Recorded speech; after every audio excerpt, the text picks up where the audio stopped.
We just put you on Twitter today, so now you can tweet. Yeah, how pathetic is that? Yeah. I just now getting into the building your brand. But we're building David Rodriguez, the businessman, David, the brand. He gets it. He gets it. Cole, explain to the listeners why you want to have Twitter, especially someone like David Rodriguez. Well, it's not just Twitter. It's all of your digital footprints. I mean, whether it's Facebook, Twitter, LinkedIn, all of those things, you want to be able to set your messages up. You have tons of celebrities out there. If you've got a ton of followers that's on Facebook, you need to send them over to your Twitter account. We did We just started that today. And you know what's crazy is that it's just because what happened is that I have the official David Rodriguez Facebook fan page, right? Yes. And I have everybody on my personal page. So my personal page took off. It exploded.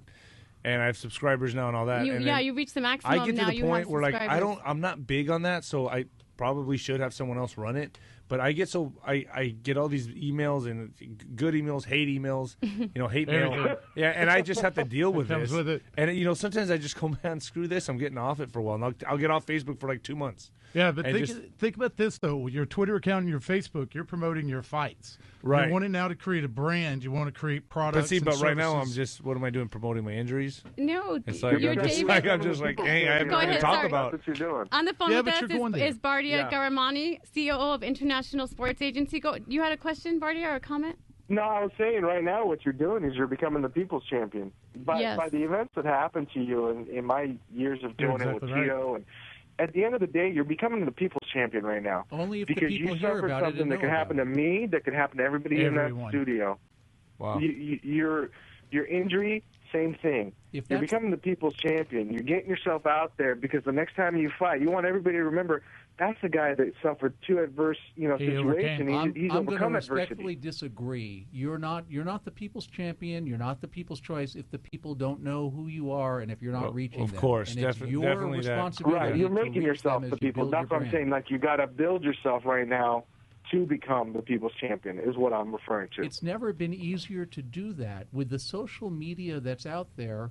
You don't need to take out a full-page ad in newspapers throughout the country. For free, you can get your word out, your message out, and you can build a brand if you're smart about it and if you have the help that you need to get to be able to. That's what I mean by boxing being in the dark ages. These guys don't know this. You said people were antiquated. Well, the old-time promoters may or may not know. It brings to mind the book and then the movie Moneyball about baseball, where you have the old-timers that are sitting around a room and talking about, I don't like that guy. He doesn't look like a ball player.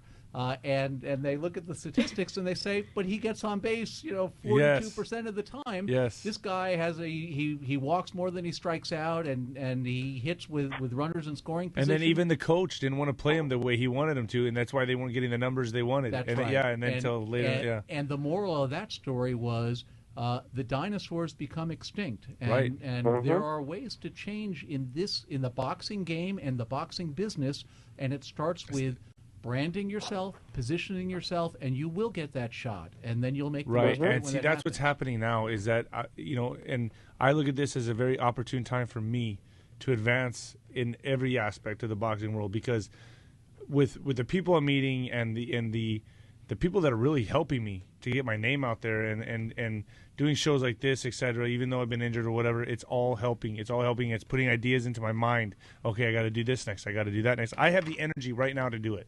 Like I said, when I go into training camp, things change. I only have energy to train. And so maybe if you look for the silver lining in the cloud, the blessing is you now have time to have the clarity to look at where you are and where you want to be and take the action steps. And it's all being brought to my attention. I'm able to go ahead. If you have a question for David Rodriguez, give us a call at 877-830-830. You can speak with David Rodriguez now, the one and only, the undefeated champion. When I tell people you're undefeated, they don't believe me. And I said, no, Google him. And, Google is like... He's a big guy. Is the Bible. I wouldn't want to get in the ring with him. I know, but he's a really cool, down-to-earth guy. And I keep saying this because he's a man, and it's hard for men to be humble. And I'm saying this as a female. And he's so humble. He's done so much charity work. And when you see pictures, sometimes people do charity work because, I want the fame behind it. He really does it because he loves helping people, it's kind of funny. Like it took the value away from it when I went to go visit some cancer kids in the hospital, and it really cheapened it when the cameras were there. Oh. And I was like, dude, I am not doing a photo op just to make myself look good. That was in Texas? Yeah, and I got all the cameras out, and I said, dude, I can't do this with my mind. With my heart like this, I go, you guys just have to leave. Yeah. I can't do this at Goodwill because pose with them, and I'm like using the kid as a prop. It's like, dude, it's crazy. It's like, no, I'm not using it for that. I'm okay. One more picture. Okay, now go. No, really, I couldn't do it, and I just didn't. I didn't feel right about it, and that to me is like when I do charity work and stuff like that. I kind of just keep the cameras out of it, and people always tell me, no, you gotta exposure for that. You gotta show people you're doing that. I understand that, I do, but I have a good heart about that kind of stuff, and I kind of just like to keep it. But just remember, your audience wants to know who you are as a person. Yeah, and it's not that it's taken away from who you are. Yeah. Sometimes it's good, and then there's the times that you do on your own. But your audience, and that's where your social media, keep them posted on who you are and where you're going and what you're doing. Well, think of it more. Let me talk about the whole Twitter thing and the social media.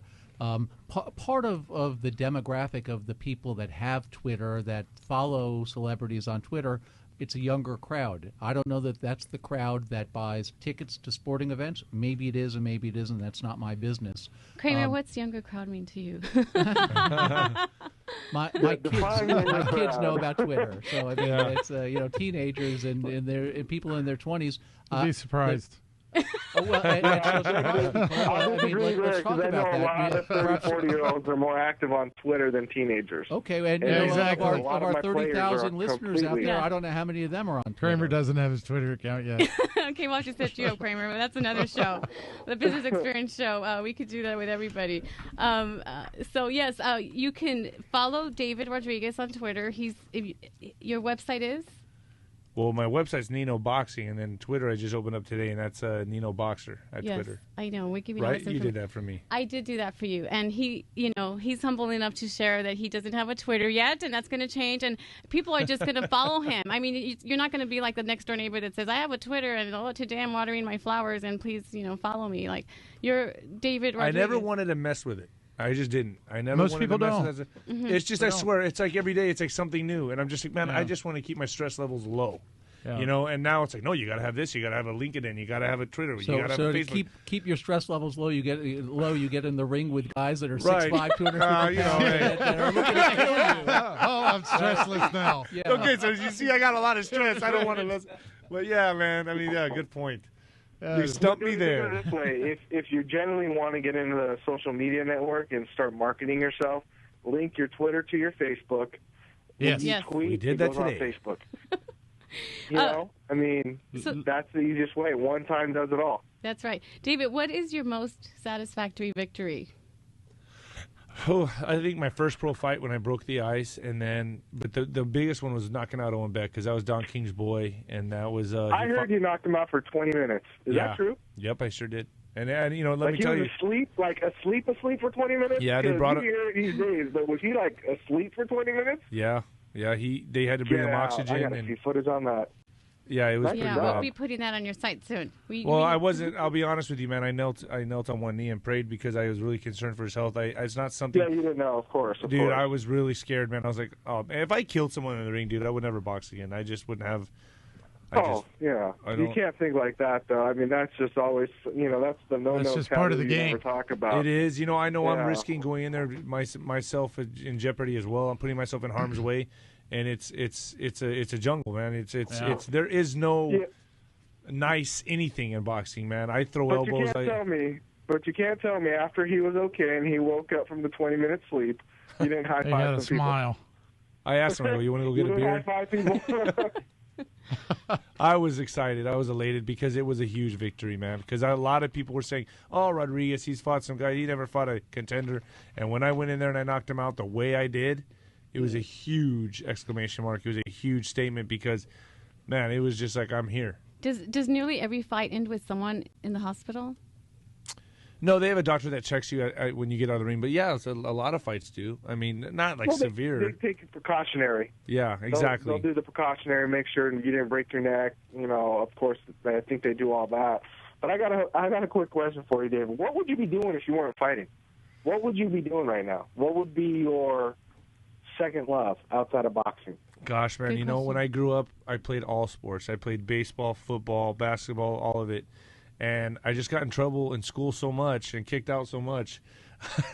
Boxing was my saving grace. The only place I could go was a boxing gym. So I was always in trouble, as a kid, and I heard you were bullied a lot as a kid. I was bullied and I bullied people. So it was like I was always in trouble, man. I was a bad kid, but boxing was my saving grace. Like the one place that left the doors open for me was a boxing gym. And strangely enough, a police officer, his name was Joe Sullivan, knew that I was always in trouble, and he saw my talent in the boxing ring, and so he picked me up every day from school and took me to the boxing gym because he knew that was the only place I wouldn't get in trouble. It was an outlet for you. David, talk about boxing for a minute. It's to the uninformed spectator, it looks like two guys that are just out there punching each other without any sort of plan.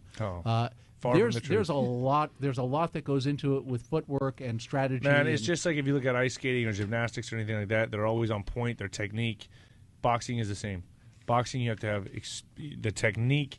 Everything is it's you're playing defense and offense at the exact same time. It's a high speed chess match, and it's the game of least mistakes. You make a mistake, you're done. The fight is over.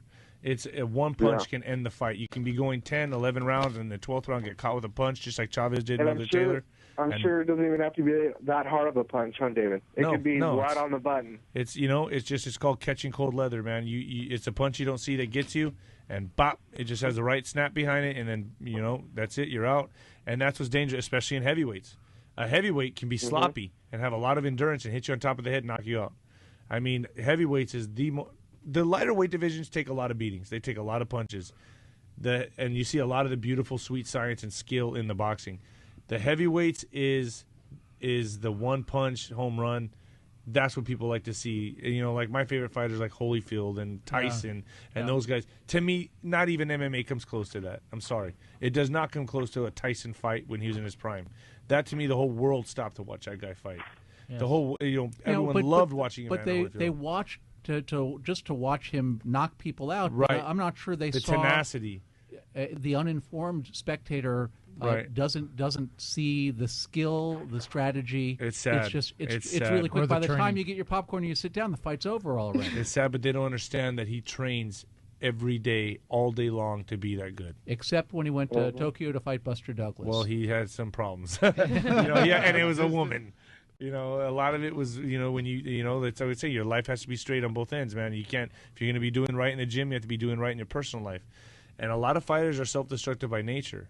And when you get into when you have a fighter like Mike Tyson who's just killing everybody, there's going to be a time when you're going to slack a little bit. And it's going to be against a guy that comes under the radar. That's the guy that's going to get you. And, because to prepare for the tough guys, you'll do that. But when you think you're going to just walk right through a guy, they give you the toughest fights sometimes. And you wonder, how did a guy like Buster Douglas that nobody ever heard of, how did he get the shot? And why don't you get your shot now? Well, like I said, even now today, like the Klitschko's, they handpick everybody. I believe they're cashing out. One's 30, I think 37, the other one's 41. 41, right. And these days, let's be honest, heavyweights is a different era. They blossom later. They mature later. It's like breeds of dogs, like a Great Dane and Chihuahua. They're two different kinds of breeds of dogs. The last thing that goes, the punch, yeah. Yeah, so you always keep your punch. They say this: first your reflexes, then your speed, then your friends.